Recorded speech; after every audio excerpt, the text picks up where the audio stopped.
So the intent for having us here today, we have a couple of updates. Did you want to just start with that? The updates on the case is that the victim in the case has passed away. The original charge was aggravated assault.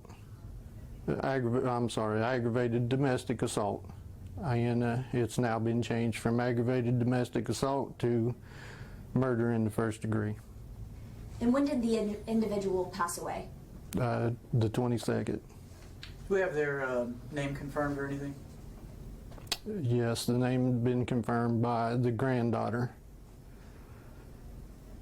And what is that individual's name? His name is Donald. I can't pronounce the last name. I apologize. Is it the same as the suspect? Yes, ma'am.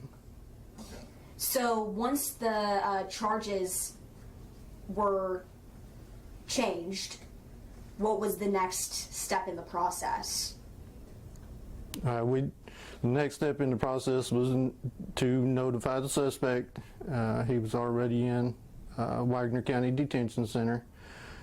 Detective Ben Blair went to the Wagoner County Detention Center and notified the suspect that the charges would be changed. And there's a bond hold? Yes, ma'am. At this time, there's no bond hold. Do we know the cause of death? It's blunt force trauma. Lieutenant, what do we know so far about how these details unfolded? When the call came in, and what was found upon arrival? We initially got the call of two men fighting in the front yard. When we arrived on the scene, the suspect had left the scene.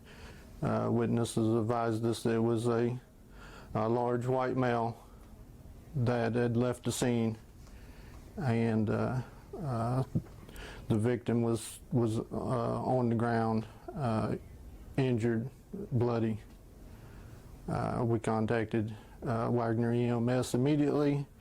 Wagoner EMS took over for the patient at that time.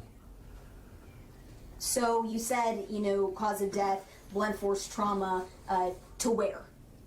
To the face and head.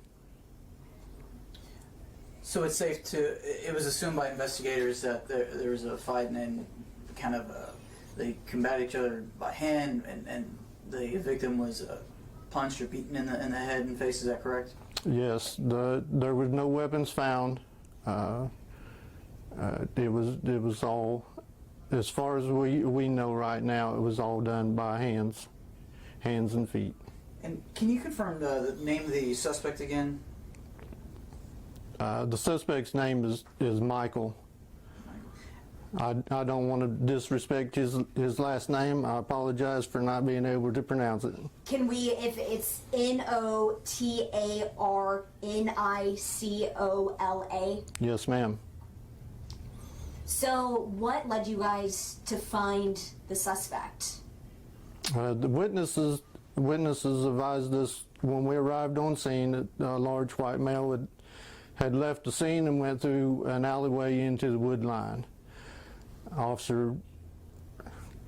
Lieutenant Wooten he left the initial scene. He followed the footprints in the wet dew grass into the alleyway.